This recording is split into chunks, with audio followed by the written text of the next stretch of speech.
started, so we will dig in. So welcome everybody. This is Google Meet for Beginners. My name is Heidi Baines. I'm an EdTech coordinator for the Riverside County Office of Education. And with me and doing most of the driving today is... I'm Jenny Thomas. I am now the virtual school principal in Menifee USD. Much like many of our other districts that are joining us today, a lot of us are starting or restarting or reorganizing a virtual school, and Menifee is no exception to that. So we're very excited to do that. I have also served as the EdTech coordinator there, and want to go back to real long history. I used to be a CTEP specialist here at the Riverside County Office of Education, which was an EdTech group back in the day. Yeah. If you have any questions, feel free to reach out to us. I will drop the link to this slideshow in the chat in a little bit, but it's also in the SCED. So if you'd like access to the slides, if you've been in the SCED and you click on this session, which you had to get here, you'll find the presentation slides there as well. Okay, so just a couple of things as we get started. We included a slide here just for tips for successful virtual meetings. And if we've come out of the pandemic and been in distance education for a while, this probably isn't new, or these tips aren't new to you, but I like that they're all included here on one infographic. So when you find yourself running meetings online or doing some kind of hybrid, or if you're a distance education teacher, this is a nice resource to pull and use as you get your meeting started. But it's got these 8 steps to follow for a successful virtual meeting. Sending an agenda, having someone be the moderator, or someone taking care of the chat if possible, taking notes. The big one that we all learned this year and we all still struggle with is muting your mic when you're not speaking, right? And unmuting when you want to speak the number of times. So we all hear you're muted in one day. It's just a tough one to break, right? I still do it. I still talk while I'm muted. We all do it. But a reminder for people. Ways to use chat, making a transcript if you need to, and then using the video camera. And when you can, speaking into the camera and not looking at the screen, right? It's far more engaging to listen to someone and talk to someone online if they're looking into the camera or near to the camera rather than the opposite direction. And then again, if you've been already teaching in a distance environment, you know these things, but just again, tips for managing the meeting. Set norms at the beginning so your participants, especially students, understand what's expected of them in the meeting. Have a plan, just like you would in the classroom. What is this meeting going to look like? What do I want to accomplish? What do I want the students to do? That mute all feature, which at one point was not available in Google Meet, but is now. So have that one handy if you need it, but allowing participants to speak when possible, interacting with your participants, Kahoot, quizzes, Quizlet, all of those things that provide a formative assessment and quick feedback for you as the educator. Great ways to engage your students and adults online as well, using video or other multimedia. Collaborative whiteboards, which have also come a long way this year. Jamboard is immensely powerful, so a great one to use, which also integrates and is embedded here in Google Meet. We'll see that in just a minute. And then using exit tickets, whether you're in a virtual environment or a face-to-face environment, to check in on how your students are doing, what they've learned, and to help guide you as an instructor. So this one here, this comes from Matt Miller's website. He's the author of Ditch That Textbook. But throughout the year, Google Meet has made so many improvements. It's hard to kind of keep up with what it has now and what is coming. So we thought this was a nice infographic to kind of show you improvements that have made with Google Meet. Again, if you haven't used it in a year or so, or you're not a frequent user of it, it's hard to know all the features that are there. So these are the new features. Jenny can speak more to how new they are that are available in Google Meet now that may not have been available before. And we're going to talk through these things through the session. So I'm not going to read the slide to you, but it's kind of a nice way to see, all right, what does it have now? What am I looking for? And what can I do with Google Meet? All right, I'm going to hand it over to Jenny. Great, and I'm going to present just so you can see. I think it's kind of, that they used to be saying, if you Google the word Google, you might break the internet. That's a joke, of course, but I'm going to share my screen. Of course, it's going to cascade, but this is the way that I can show you the controls the best. Let me hide that because you need to see these controls down here. I can show you over here on the right-hand side. I have the chat up so I can see your chat. I'll probably be minimizing that and toggling that off. So the first thing I'm going to show you is the controls. Those are at the bottom. I do apologize for everything cascading, but stick with me at the bottom here. Try to ignore that center. Center part. Yeah. Most of your controls, and I do have to, you'll see everyone coming in, I do have to, because I am the owner of this meet, I do have to stop and let people in. Okay, so the controls, your most basic one, that is to turn off your personal microphone. I think most of you have already found that because it seems like you muted yourself. So as you came in after a year, we're really good at having that digital etiquette, right? So, and then we also have the, turning off your camera. Do you notice though, when I hover over that, if I hover over the turning off the microphone, it says Control D. That's a nice keyboard shortcut that I sometimes use to quickly do that. And if I can't get my mouse over there quick enough, I can just do a Control D to turn.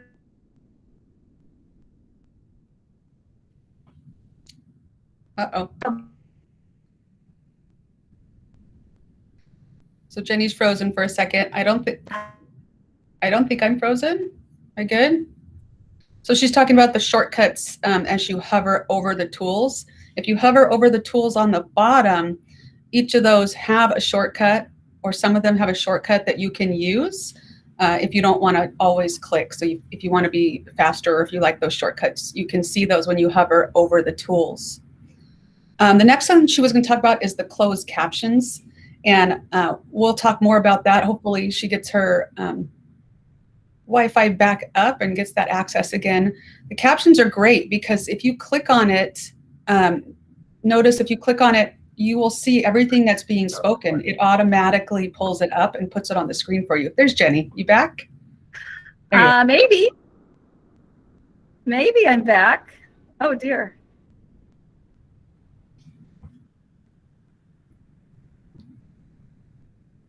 There we go. You look back.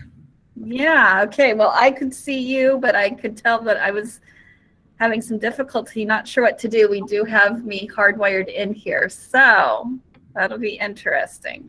Okay. I do apologize about that, guys. Never happens to anyone though, right? Okay, so yeah, Heidi described to you that closed captioning. Hopefully I can come back to and show you an advanced feature of that in a minute.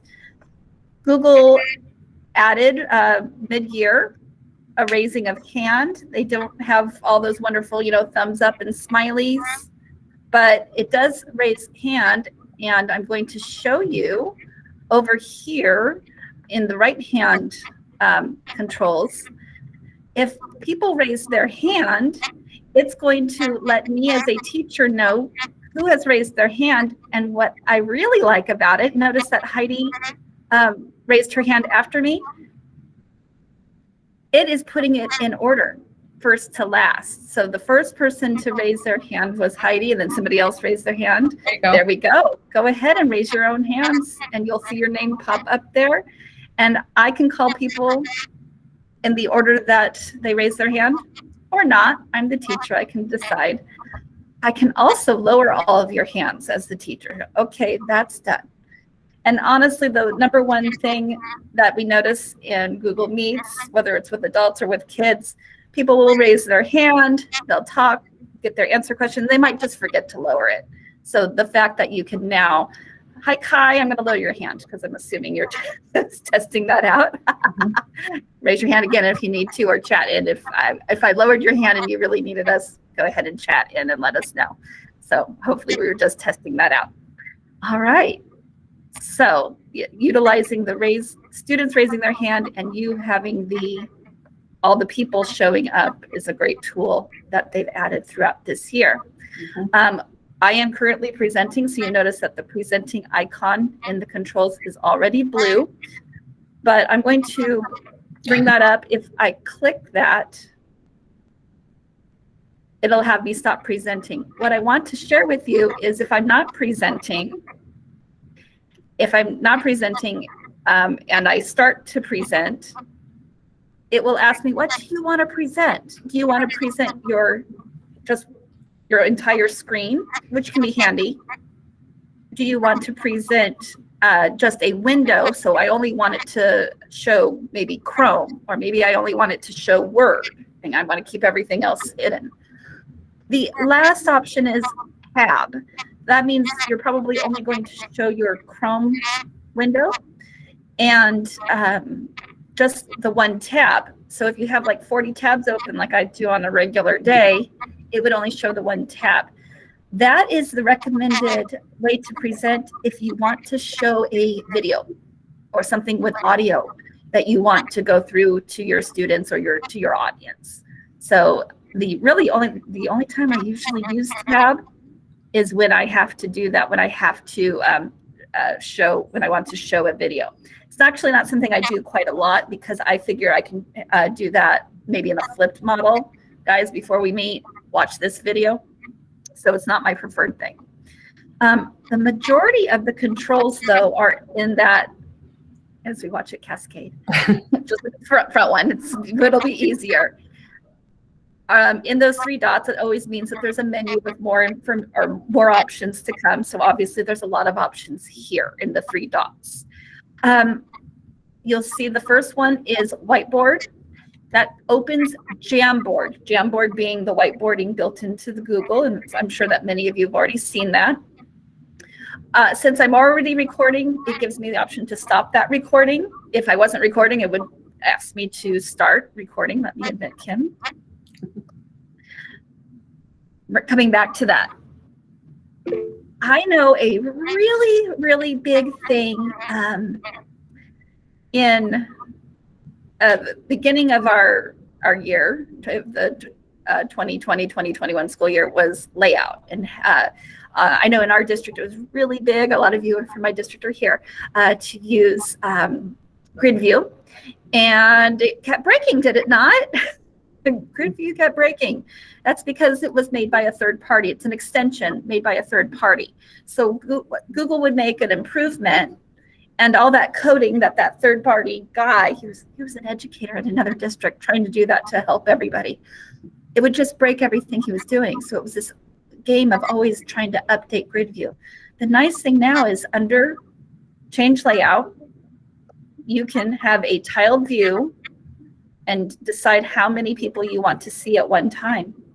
So I could show up to 49. Auto is nice because it will try to automatically change.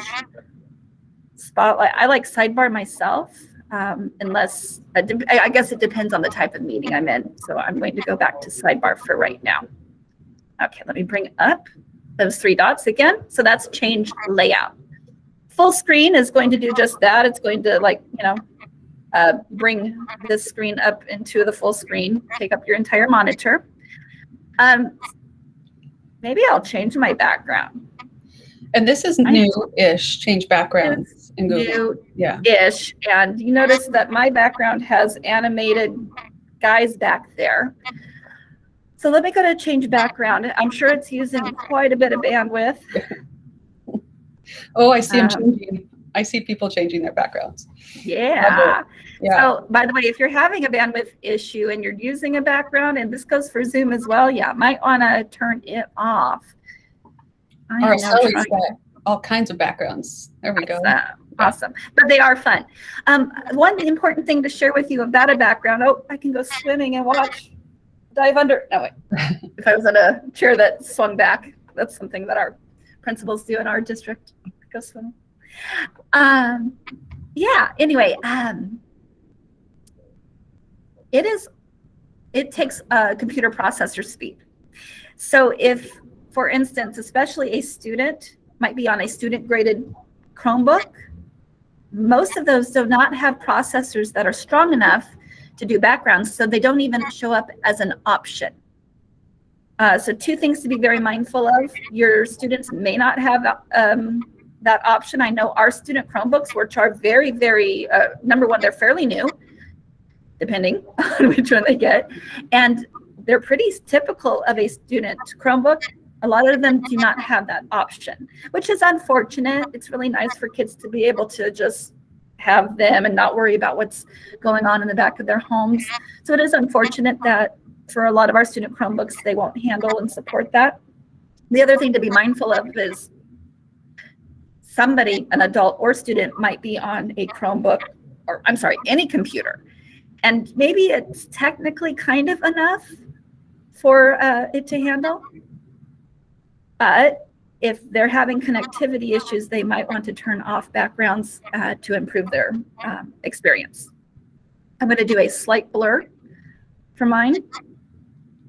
So I am at RCOE doing Google Camp, so you guys can see some of the stuff going on in the background. I apologize. You know, if we get Mike Leffin dancing in the background or John. No, I'm just kidding, of course. All righty, so that is our background. My captions, you're going to notice, just like in every computer program, there's usually 2 or 3 ways to accomplish something. This captions is the same as this CC down here. One really nice thing that Google has, if somebody's having a problem with a microphone, they can use the phone for audio. You can also give a call-in number. And then we've got just some troubleshooting. But the last thing I do need to show you is settings, because this is where you can change your microphone. So like if you had plugged in an external microphone instead of using the built-in, you might need to go to those 3 dots. One more time, 3 dots and settings. And you might need to change your microphone. If you have more than 1 camera set up on your computer, you might need to go into these settings as well and hit video and change to the camera that you have. I am, again, the owner of this Google Meet, so we're going to talk about quick access here in a minute. We do have to talk about it. It's really important. But I also have the ability to let you guys share your screen or not. I've allowed you right now because I assume that everyone's going to be extremely polite and only share their screen if it works for our, for our conversation. And I can actually, this is great for teachers, you're working with, I don't know, middle schoolers. Sometimes you might need to turn the chat off. So I just turned your ability to chat off, but that's temporary. I'm turning it back on right now. Alrighty, so these are the bottom controls. And Heidi, I'm going to come back to closed caption, I hope, again. Will you just let me know if there's something I need to address in the chat? I think, there was a question about naming. My assumption is that it's associated with the name that you put in or that is attached to your Google account. But yes, that's absolutely correct. There's no changing that, unlike Zoom. It is the name attached to your Google account. So if you're working with a district Google account, that would be in the control. I mean, I know in my district and every district I know around here, it's all automated. So that would be an issue. You can ask your IT if there's a possibility of changing. And I know in my district, unless you have a formal name change and you want to get your paycheck under a different name, that wouldn't really be a possibility. But if it's your personal Gmail account, go into account.google.com and change your name there, and that change would catch up here. So, yeah, it is part of your. Can we look at captions? Or no, yeah. Sorry, back to you were going to look at that last feature that was in the settings. I forget the term. Oh, actually, I'll get to that over here. Oh, okay. Controls. Yeah, I'll get to that over here. All right. So hopefully this will work. I'm going to turn on closed captioning and ask Heidi to. Here we go. That's great. It's showing up for me. So yeah, and you can perfect. see Heidi talking there. So okay. So now closed captioning, I turned that on for myself. It didn't turn it on for you, but you can toggle it on for yourself. I have been asked for well over a year, is there a way to translate that? Jenny, you're speaking in English, but I have a family here that needs to access your content in Spanish or Russian or Italian or Icelandic? And I always said, no, there's not. And then I found a way. So if, by the way, there's a slide in our slide deck for you to reference later, but here is how the user, now, so if somebody is trying to access your content and they are, for instance, they speak Spanish and you're speaking English, they would have to do this on their computer. What you do is you right click or two-finger click if you're on a Chromebook, right click in the area that the closed caption is showing and choose or click on, left click, translate to English. And you're thinking, that doesn't make sense. It's already in English. Just do it. Translate to English. Select that. And now, oh. No, you're good. Okay, yeah, it says that can't be translated. Well, because it's already trying to translate it in English. That's why it said that to me. So under options, I can choose another language. And at this point, I'll do something that is a little bit more familiar to me, Spanish. So again, that's in this upper, right here in my address bar, this is all taking place. And when I click translate, do you see that the words are now translating? That is so amazing. So again, it is using, auto translation. And so it may not be perfect, but again, we're talking about trying to access information and content, not being perfect. Okay, so I've worked with many families, and do you notice that it is translating everything on my page, including the chat? Yes, I just noticed that too. Including, all of the words are being translated. That's because, oh, by the way, I don't think I said that. This has to be done in Chrome. This is all function of the Chrome browser. So it's translating the entire page. So it's kind of a hack doing this way. If I wanted to be a little bit more, I once got really stuck because I couldn't get out of it. So I've been to Indonesia. So now I'll start translating in Indonesian. And I'm going to come back to English and turn off closed captioning. I was just going to emphasize, Jenny, that the user has to do it. So the person that wants or needs the translation has to turn it on their end. Yeah, they do. So in the slide deck, I do have a slide that builds and shows that, and I have a link to my source of that, and I'm sharing that source with you. You could share that with somebody, of course, if they needed it translated, they would need to have that translated. What I plan to do back as everyone returns in my district, I intend to share that with our community liaisons. They have already shown a lot of our families that speak other languages the translation that Chrome browser does. So this is just one extra little step. And I know that they've been very successful with getting that access to a lot of our families. So that's my plan with it as we head back. Okay, the one thing I have not shown in the controls is this big red button. Anyone want to guess what that's going to do? I'm not going to press it right now. Go ahead in the chat. What do you think the big red button's going to do? Does it pick up the phone? There we go. Yeah, hang up. Thank you, Sonia. Thank you, Katie. Yeah.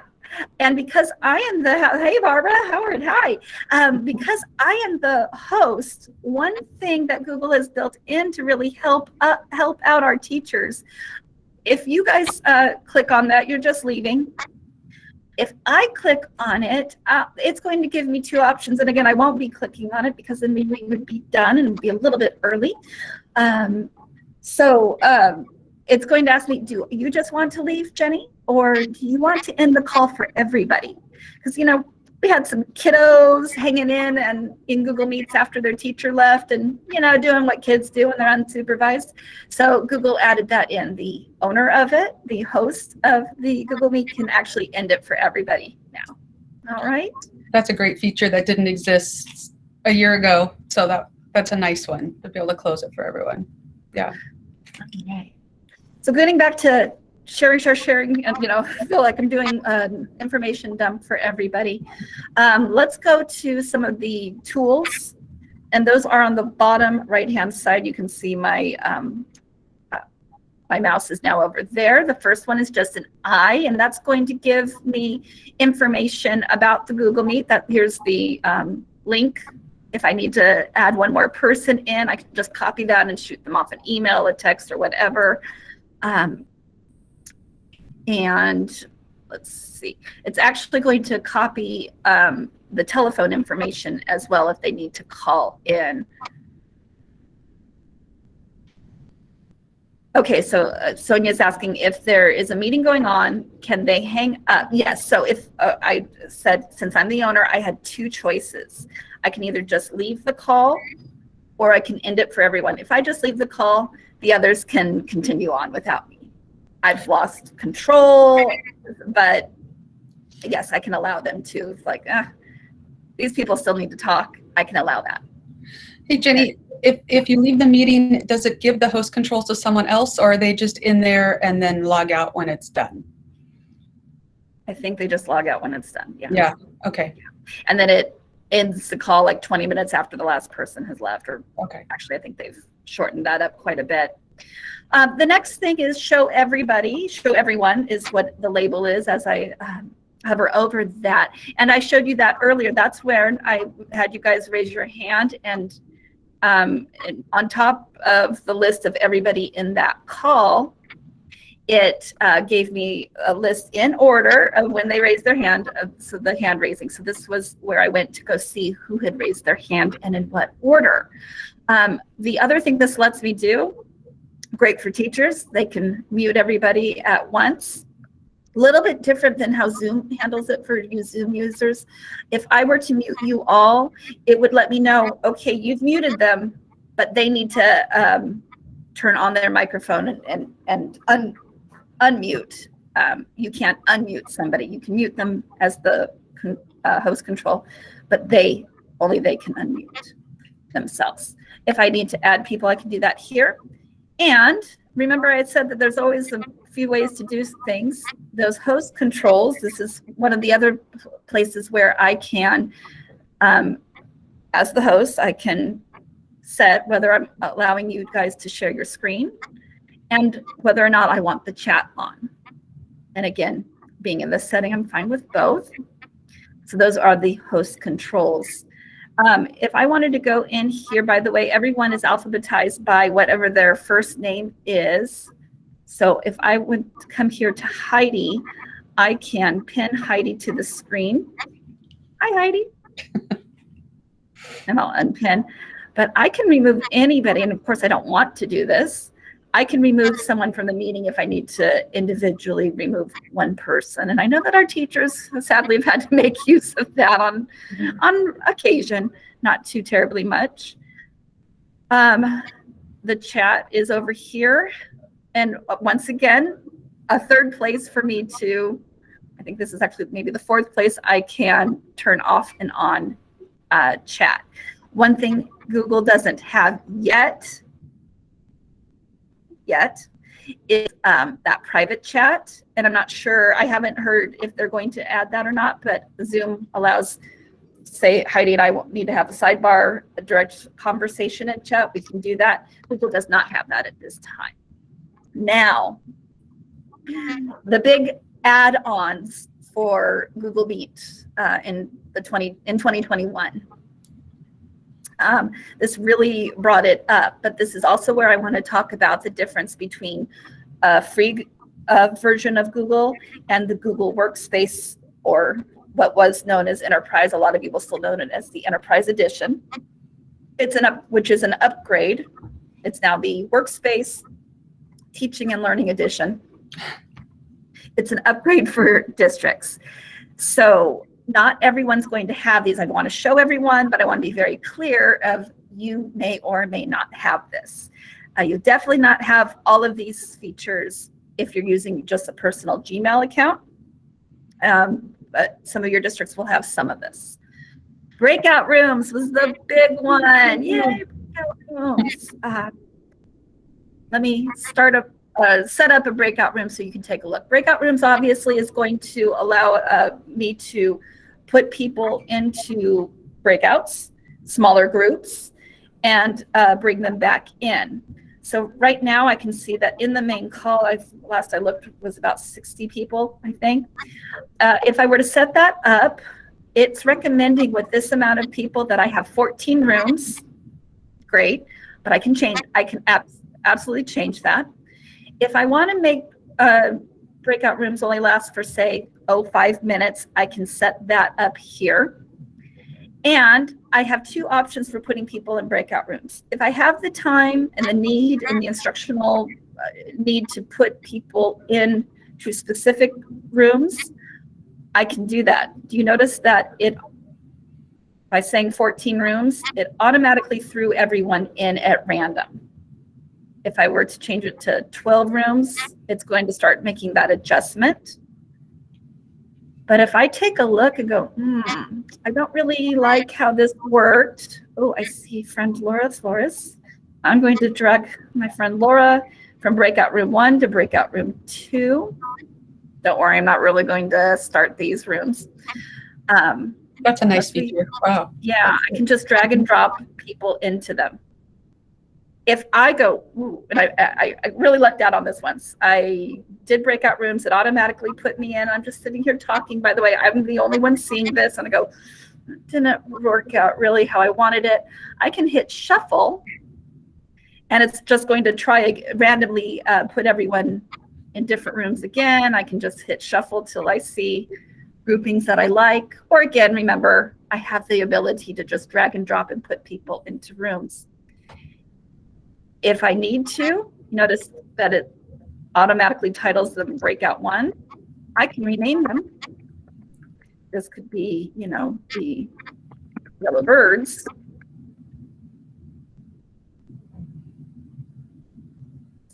I started school in the 80s, at any rate. So once I'm ready, I open the rooms and it's going to send you that out to these breakout rooms. They've added features such as asking for help. So if the host of the Google Meet isn't in your breakout room, but hey, I need to clarify, what did that lady say we needed to do in these breakout rooms? There's a button that you all could push to get my attention, and then I could come join your room. And I think, again, that's similar to the Zoom features. So breakout rooms was a wonderful, wonderful addition, but again, it is part of the paid upgrade for Google that many districts did buy it. And I do know that many districts want to continue using it because it isn't too terribly expensive, relatively speaking. Another paid feature, though, is polls. And this just allows you to ask questions, multiple choice questions.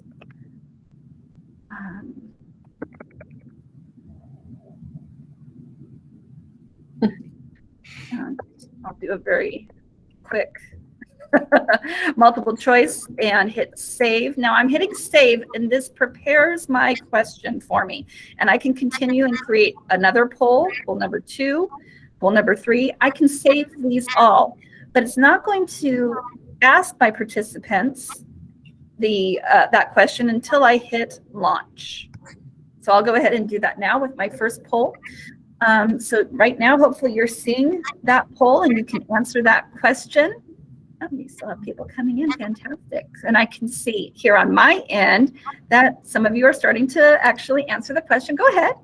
And I can actually also turn it on so that you guys can see the results, or I can toggle that off. But as an instructor, I can get started. And I can get started before everyone comes in, and I could prep 3, 4, however many polls I want, and wait until I'm ready and launch the poll when only 11 of you filled this out. Can I interject, Jenny? So as a user, it didn't pop up on my screen like it has. I had to down on the bottom where Jenny, see the triangle, square, and the circle? Yeah, right where Jenny's cursor is. So where she created the poll, users down on the very bottom right-hand side corner where it says activities, if you click it, it'll open the poll for you. Usually, yeah, usually it pops up. Yeah. Okay, so today it's not. Yeah. It's a great thing. Do something day one, day two, it'll all change. Yeah, in the name of progress. Alrighty, so yes, if you didn't see that pop up, go ahead and you go to the activities. Lori's popped up for her, see? Yeah, it's strange. It usually does. All right, but now we know. Collective learning together that you might say, hey, if you don't see that poll, go to that triangle, square, circle activities icon and you'll see the poll. Thank you, guys. Yeah, it seems to be the norm that it doesn't automatically open today, except for we do have one person that it did go for. All right, so we've been, just really quick, we've looks like most of you have found the chat. I introduced it earlier in our session, and some of you are chatting in. That's perfect. But if I go back to activities, the next one, and again, this is a paid part of the paid upgrade package, is the Q&A. Q&A. So if I turn on question and answer, I can allow for you to ask questions. Yep. Okay. So I am getting a little pop-up saying Q&A is open, Q&A is closed. That's because I just hit the toggle. I'll do it again. All right, I can say that Q&A is open, and you might need to go to your activities icon for this again. You can ask a question. Now, so many presenters, and Heidi and I did this at the beginning, said, just throw your questions in the chat. And this is allowing a different space for you to invite your participants to ask a question. So what's the difference? Well, number one, I can turn off Q&A, I guess. Number two, or maybe 1.5 is something available only in the upgraded version. But this kind of lets me in if you were in the Gmail session with John earlier, I said, oh, man, the chat. Okay, I even lost, my apologies if you were in there and your question got lost. The chat goes by so quickly that I did lose a couple of the questions there. So this Q&A might be a nicer space to make sure that people's questions do get answered. What are your weekend plans? I can hide that. Go, Heidi, I don't want you to ask that. Or I can unhide it again. It also, as an instructor, allows me to check things off and say, yep, we've addressed that one. And you know what? I want to keep that. I want to keep a record of that. Or I would like to delete that question. I like a good checklist. I like that there to check things off. Yeah. I like a checklist too. Makes you feel good. Yeah. Well, my weekend plans include running a fundraiser for our animal rescue. That's not stressful. All righty. So moving back to the activities, recording, that's going to be there for everybody right now. Recording is going to be part of the upgraded Google Workspace. It is free until, I want to say, January 2022 for everybody. Google keeps pushing that back. Yeah. Yeah.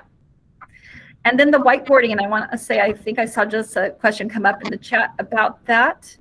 The whiteboarding is opening up a Jamboard, and we saw that over here in the 3 dots as well. Whiteboard, that first one. So yes, it's 2 different ways to get to the same thing. So let me go back one more time. Under the activities, whiteboarding, and then I can start a new whiteboard, and this is a Jamboard. So let me go ahead and do that right now. So what this is going to do,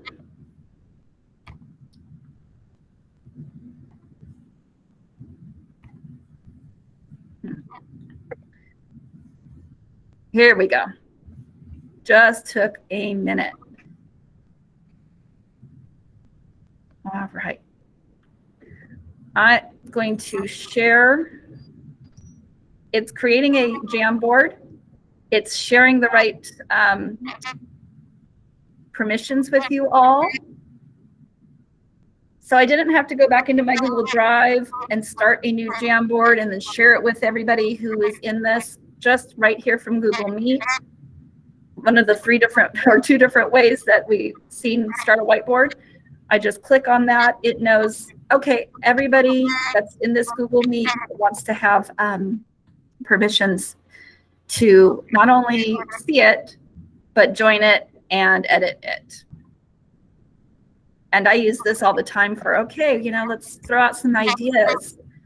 If I have 60 people in a Google Meet, I do want everyone to be able to answer a question or give that space to where everybody can, share an idea. I'll tell them, okay, let's do a Jamboard. Everyone grab a sticky note, put your idea there, put it on the Jamboard, and then we can start moving them and putting them together, grouping them in whatever makes sense. I'm just going to close the Jamboard. Did it send? Got it. It looked like some needed access to it. That might have been in that bottom turn the share one. Yeah, I got a little bit. Okay, there it is. So not only did it create it, not only did it share it, but do you notice that in the chat, a link to it automatically? I did not type out, I shared a jam file in the meeting. If you're looking at the chat, I didn't type that out and copy and paste it. It did that for me. So I can just tell everyone, go to the chat and click on that link.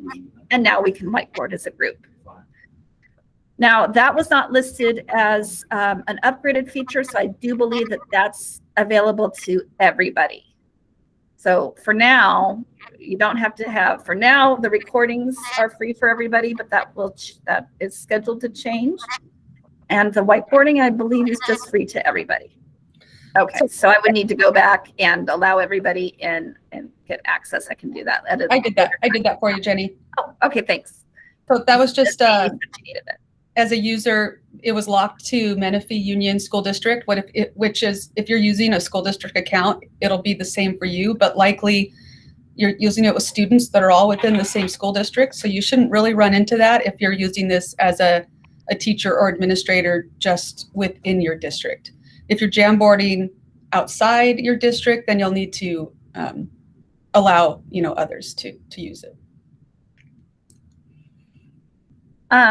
Lori, that's probably the easiest way to get it. She's asking, do you have to use the link in chat to get on? Oh, actually, once you've interacted with that jam, it's actually been shared with you, so it would also be in your Google Drive. Right?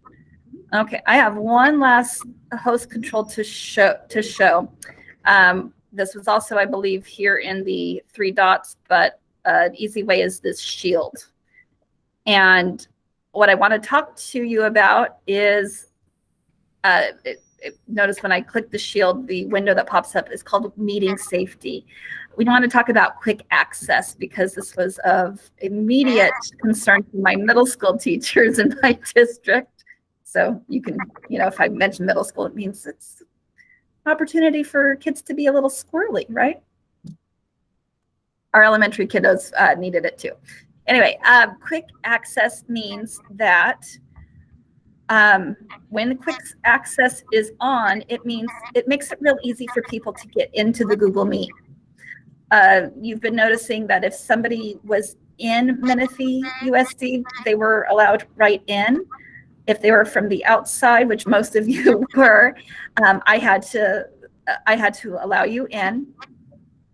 However, if I need even more control, say I'm a teacher of 6th grade and it's spring, so we've gotten a little squirrely, I can turn this off. And unless you actually got a calendar invite from me about this Google Meet, I have to let you in. And I can deny people. And that sometimes needs to happen. The very important thing to know about this, so what most of our teachers do is when class starts, they have quick access on. And by default, quick access is left on. It starts in the on position, meaning as long as you're in the same district, it's letting you in, letting you in, letting you in. when you have 34 kids coming in at the same time, that's a very convenient thing for the teacher instead of hitting accept, accept, accept. It's usually a few minutes in, actually, it's usually towards the end of the class, but after a few minutes, when your 34 kids that are actually supposed to be in the Google Meet with you are in, then some of our teachers have taken to heading over to the host controls and just turning that off. So anyone coming in late still can get in as long as the teacher accepts them, but the teacher actually has to hit accept. Gives that teacher the control. So class started, I take a look. Yep, those are my kiddos. And then, then I turn off quick access. And sometimes it gives you like a little knock on the door. And if you deny anyone twice, it won't let them try again. So that's been actually, unfortunately, very helpful for our families. Heidi. Yeah, I'm up. Are we about out of time? Well, we are about out of time. Yeah. Yeah, we got about 2 minutes. So I put the link to the slide deck here again. The slide deck has pictures and reminders of all the things that Jenny talked about live that she showed you as the owner of the meeting.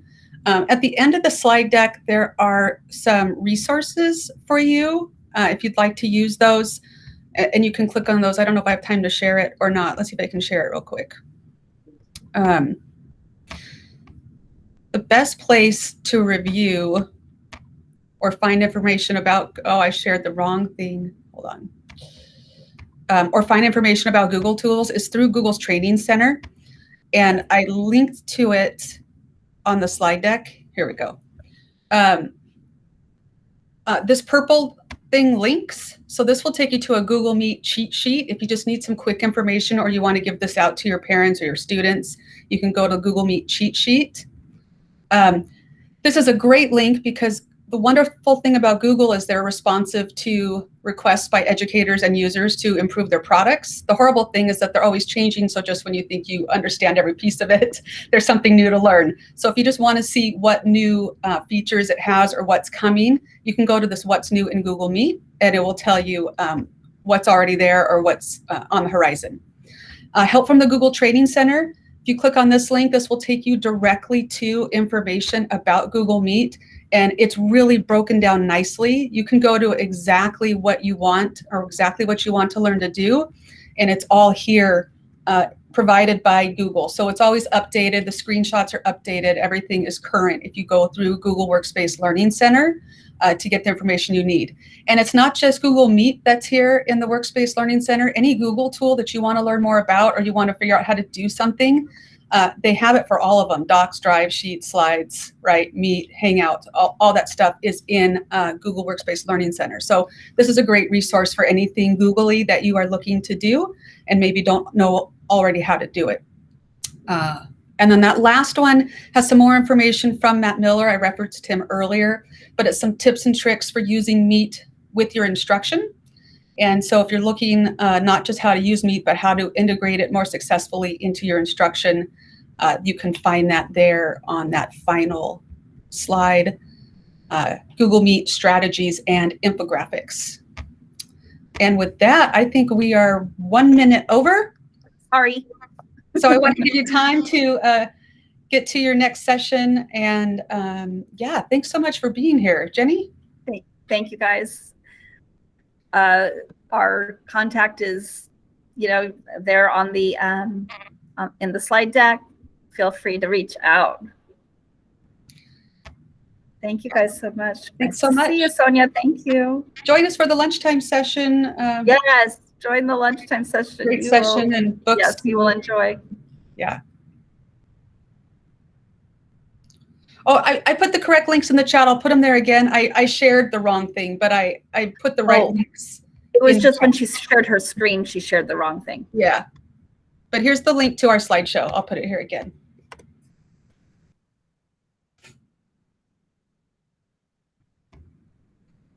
Thanks, everybody. Thanks, everyone. Have a great day. Pretty soon I'm going to hit that red button and I'm going to hit end for everybody. If you want to see what that looks like, you can hang on, but you don't need to. I'll wait 1 second to see if anyone throws any more questions in the chat. And then I'll do that if you'd like to see what it looks like when I kick you all off. Lovingly, though. Good to see you, Kai. Take care. Bye, everybody. Bye. All right, here we go.